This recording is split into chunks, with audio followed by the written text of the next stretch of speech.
Russian President Vladimir Putin says his country will remain part of the world economy and has no plans to harm it.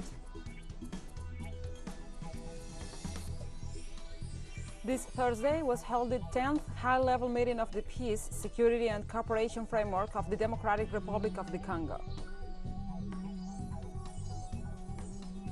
President of Paraguay, Mario Abdo Benitez, dismissed the Minister of the National Emergency Secretariat, Joaquin Roa, for alleged links to organized crime.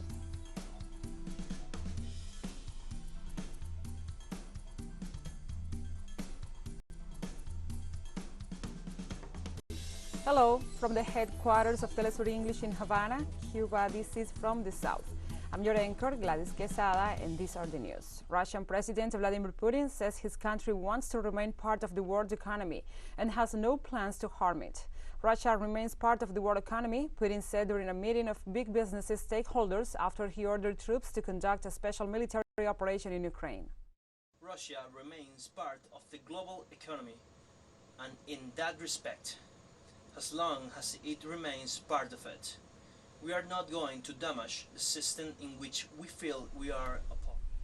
We are not going to damage the world economic system which we are part of. It seems to me that our partners should understand this and not set themselves the task of pushing us out of this system. President Vladimir Putin reiterated that the military operation in Donbas responds to the need to protect the civilian population of the region.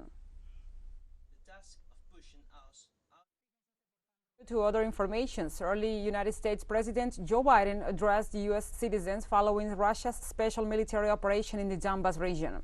Biden declared that his government sanctions on Russia will take immediate effect. In his public speech, Biden also stated the U.S. is not acting alone. The head of state stressed Washington has created an alliance with countries from Europe who stand by the current position of the North American nation. And transparent with the world, we've shared declassified evidence about Russia's plans and cyber attacks and false pretexts so that there could be no confusion or cover-up about what Putin was doing. Putin is the aggressor. Putin chose this war, and now he and his country will bear the consequences. Today, I'm authorizing additional strong sanctions and new limitations on what can be exported to Russia. This is going to impose severe cost on the Russian economy, both immediately and over time. We have purposely designed these sanctions to maximize the long-term impact on Russia and to minimize the impact on the United States and our allies. I want to be clear, the United States is not doing this alone. For months, we've been building a coalition of partners representing well more than half the global economy. 27 members of the European Union, including France, Germany, Italy, as well as the United Kingdom, Canada, Japan, Australia, New Zealand, and many others, to amplify the joint impact of our response.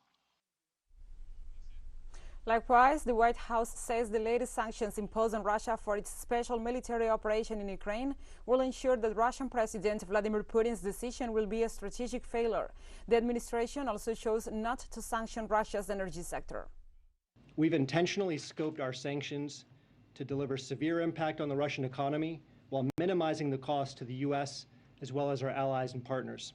To be clear, our sanctions are not designed to cause any disruption to the current flow of energy from Russia to the world. We've carved out energy payments on a time-bound basis to allow for an orderly transition of these flows away from sanctioned institutions, and we provided other licenses to provide for an orderly wind-down of business. And India's Minister of Foreign Affairs affirmed that the main priority of his government is the evacuation of citizens in Ukraine. Prime Minister has conveyed at the CCS meeting that the topmost priority of the government is the safety and security of Indian nationals, including Indian students, and their evacuation from Ukraine. Prime Minister is scheduled to speak to the President of Russia, Vladimir Putin, shortly. In Iran, the President Syed Ebrahim Raisi maintained a dialogue via telephone with his Russian counterpart Vladimir Putin, where he expressed his discontent on Ukraine's situation facing the threat of NATO expansion in Europe.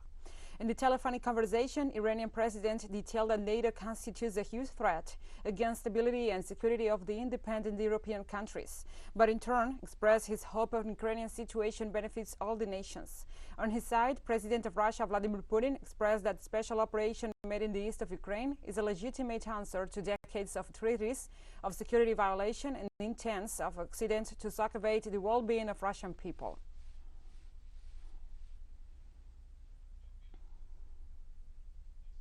Venezuela rejects the aggravation of the crisis in Ukraine caused by NATO's breaking of the Minsk agreements. The Bolivarian Republic of Venezuela expresses its concern over the worsening of the crisis in Ukraine and regrets the mockery and the breach of the Minsk agreements by NATO promoted by the U.S. The non-compliance of these agreements violated international law and generated strong threats against the Russian Federation, its territorial integrity and sovereignty, as well as prevented the good relations between neighboring countries. Venezuela calls to return to diplomatic understanding through effective dialogue among parties involved in the conflict and to avoid an escalation of it, by reaffirming negotiation mechanisms contemplated in the UN Charter in order to preserve the life and peace of citizens of these countries and the stability of the region.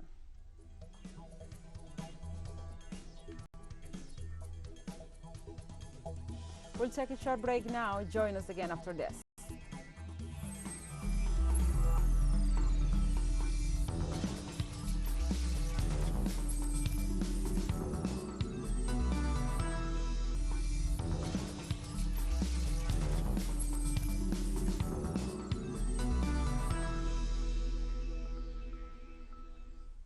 Welcome back. On Thursday was held the 10th high-level meeting of the Peace, Security and Cooperation within the framework of the Democratic Republic of Congo, with 7 heads of state in the capital Kinshasa. The Kinshasa summit brought together the presidents of the DRC, South Africa, Uganda, Angola, the Republic of Congo, Burundi and the Central African Republic, a diplomat said. The Peace, Security and Cooperation framework aims fostering efforts to stabilize the region. The summit was expected to express concern about logistical and other support for armed groups that remain active in the region. The next summit will be hosted in 2023 by Burundi.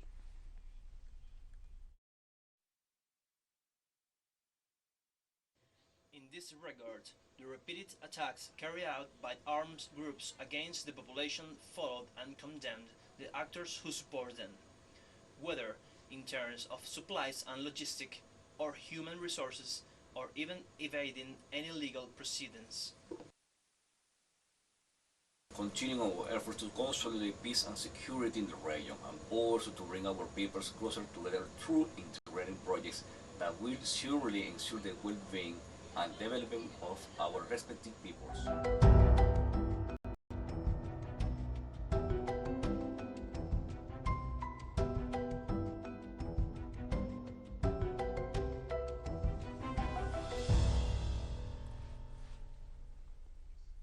Now we address other topics. The humanitarian crisis aggravates in Yemen. The UN World Food Programme needs $800 million in the next 6 months to provide full assistance to the 13 million people it has been assisting until now.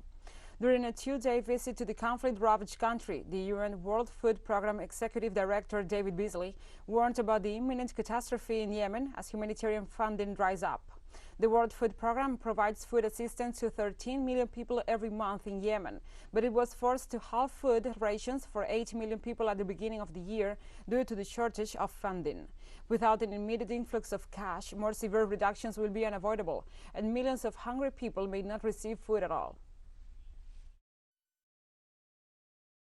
We're now running out of money, and we're cutting literally 8 million people off of food support because we don't have the support we need. Just when you think it can't get any worse, now you've got Ukraine, and Ukraine is going to really create economic deterioration around the world, oil prices, food prices.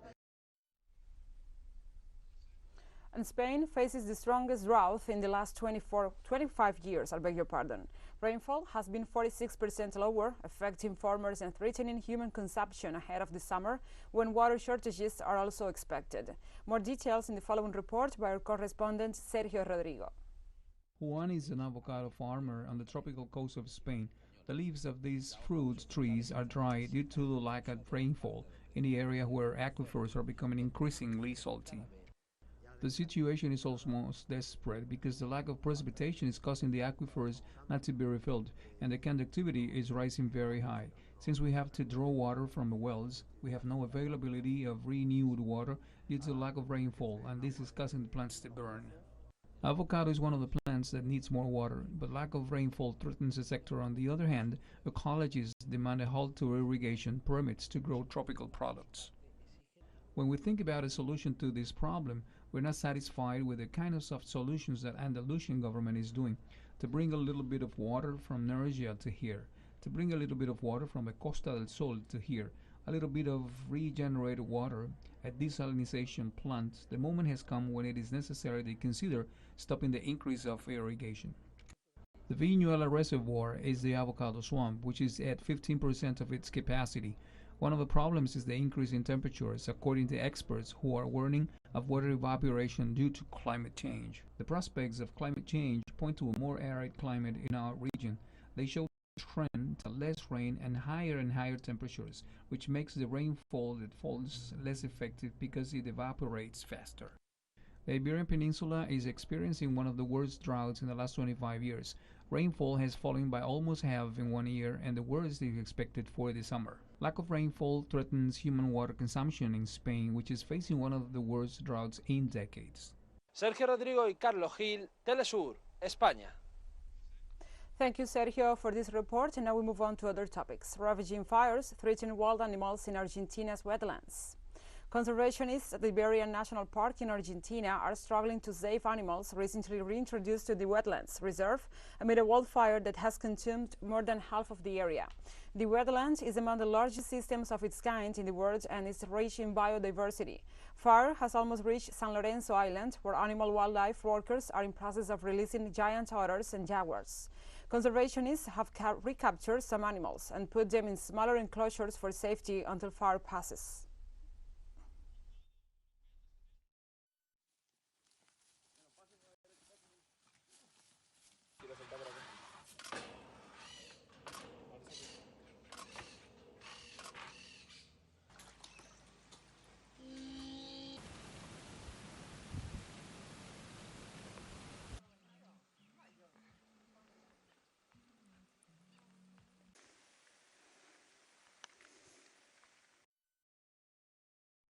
Of the Iberian National Park, which has 150,000 hectares, 92,000 have already been burned. In almost 2/3 of the park, it's impressive, more than a half of the national park caught fire. So obviously the damage must be large.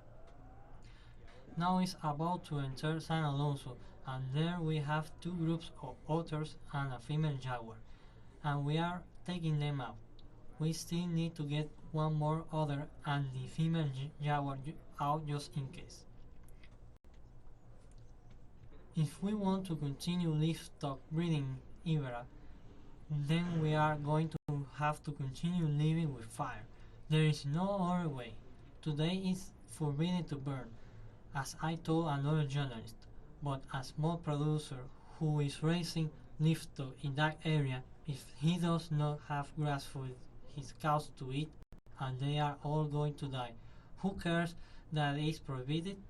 It's going to make a fire anyway. And we have more news coming up after a final short break, so stay with us.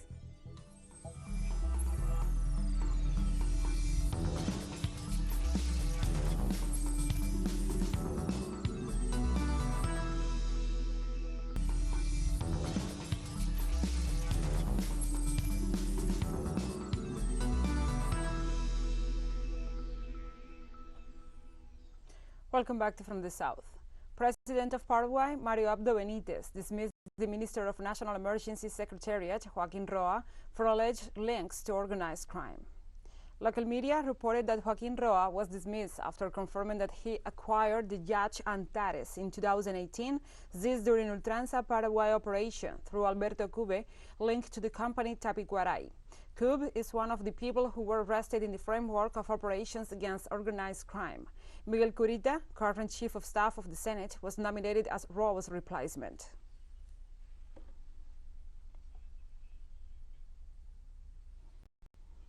In Venezuela on Thursday, Attorney General Tarek William Saab announced that since 2017, more than 12,000 people were arrested for the theft and trafficking of strategic material of the nation. The highest representative of Public Prosecutor's Office offered a report showing the existence of a criminal structure dedicated to plundering and the theft of these materials, which were taken out of the country to be sold. Saab stressed that these criminal actions affected the state telephone companies, the National Electric Corporation, and Petróleos de Venezuela, and therefore the quality of life of Venezuelan people.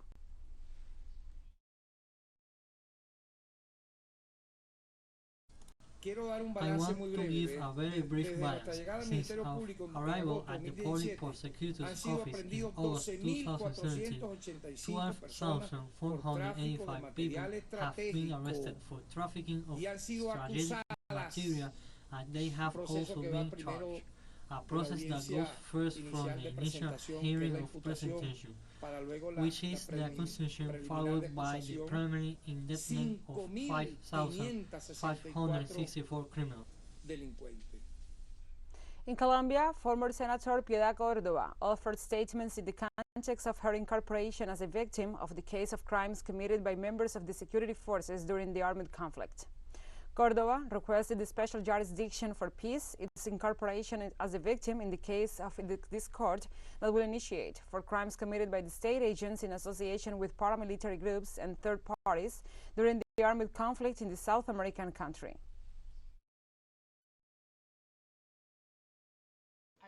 To be recognized as a victim of so-called crimes committed by the security forces and other state agents in association with paramilitary groups and third parties.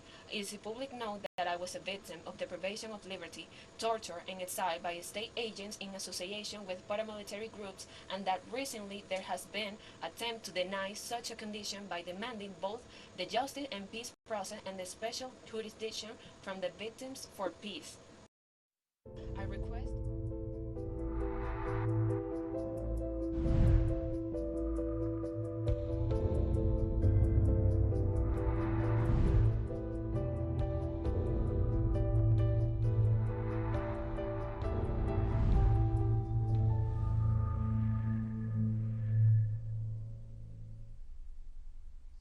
Now we address other topics. In Hong Kong, COVID-19 spike prompted the enactment of emergency powers to allow in Chinese medics. On Thursday, Hong Kong's government invoked emergency powers to allow doctors, nurses, and other personnel from the Chinese mainland to help combat the spiraling coronavirus outbreak. The densely populated metropolis is in the midst of its worst-ever COVID wave, registering thousands of cases every day, overwhelming hospitals, and government efforts to isolate the infected people in dedicated units.